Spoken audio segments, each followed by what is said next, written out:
মসজিদের ভিতর প্রচুর লোক ছিল, হঠাৎ ভূমিকম্প, এরকম মানুষ আতঙ্ক ছিল। নামাজ সালাম ফেরাবার সাথে সাথে অল্প একটু ঝাটকা খাইছে, তারপরে যখন হাতে উঠাইছে তখন অনেক জোরে ধাক্কা খাইছে।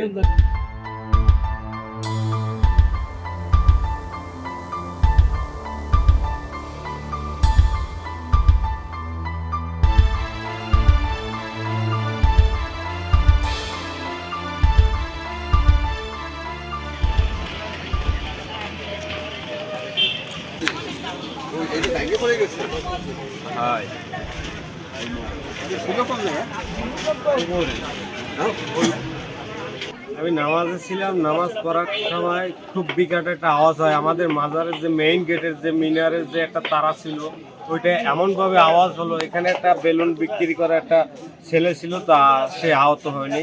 বিশাল এক মানুষ আতঙ্ক ছিল যে মসজিদের ভিতর প্রচুর লোক ছিল, হঠাৎ ভূমিকম্প, এরকম মানুষ আতঙ্ক ছিল।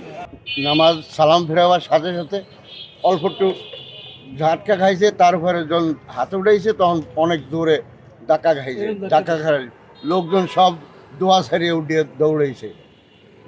আর আমরা তো দোয়া ইনুস পড়া শুরু করছি, সবাই চিল্লেছি যে দোয়া ইনুস পড়েন, দোয়া ইনুস পড়ে আল্লাহর কাছে দোয়া।